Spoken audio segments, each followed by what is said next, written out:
Thank you for joining us on this historic day. It's an honor to be here with all of you. When the President asked me to serve in this role, we talked about the importance of bringing truth and transparency back to the briefing room. And he asked me to ensure we are communicating about the policies across the Biden-Harris administration and the work his team is doing every single day on behalf of all American people. There will be times when we see things differently in this room, among all of us. That's okay. That's part of our democracy, and rebuilding trust with the American people will be central to our focus in the press office and in the White House every single day. So we had a very busy and active day today, as you all know, but I wanted to take a moment to go through the 15 executive actions, or highlights of them, I should say, and some of the steps that the President asked agencies to take today. You should have all received copies of the executive orders as well as the accompanying fact sheets, but I want to take this moment to highlight them for the American public who are watching at home. To combat the deadly virus, the President launched his 100-day masking challenge, asking Americans to do their part and mask up for 100 days. He's doing his part as well, issuing a mask mandate that will require anyone visiting a federal building or federal land or using certain modes of public transportation to wear a mask. He signed an executive order reversing Trump's decision to withdraw from the World Health Organization. This will strengthen our own efforts to get the pandemic under control by improving global health. And tomorrow, we're not wasting any time, Dr. Fauci will participate remotely in the meeting of the World Health Organization as the U.S. head of delegation.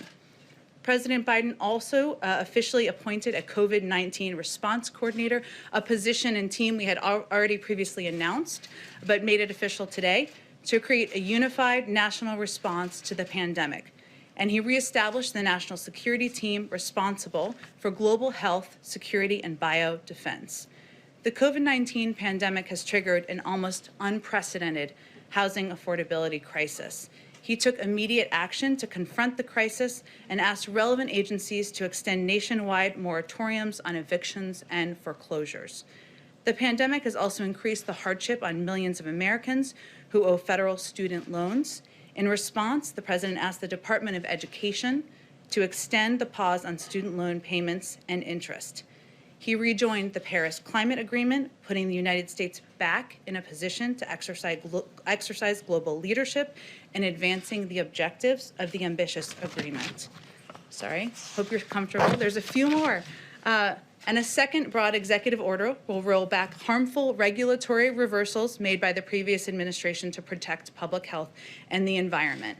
This order protects our nation's treasures by reviewing the boundaries for several national monuments, places a temporary moratorium on all oil and natural gas leasing in the Arctic National Wildlife Refuge, and reestablishes the interagency working group on the social cost of greenhouse gases. He also launched a whole-of-government effort to advance racial equity and root out systemic racism from federal programs and institutions. He directed the Secretary of Homeland Security, in consultation with the Attorney General, to take all appropriate actions to preserve and fortify DACA, which provides temporary relief from deportation to Dreamers, young people who were brought to this country as children.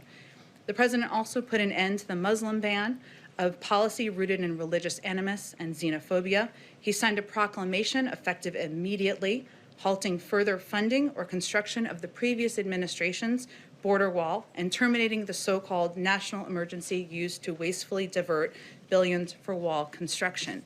Also today, President Biden sent an immigration bill to Congress. The U.S. Citizenship Act modernizes our immigration system.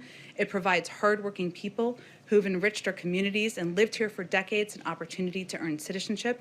The President's priority reflected in the bill are to responsibly manage the border, keep families together, grow our economy, address the root causes of migration from Central America, and ensure that America can remain a refuge for those fleeing prosecution.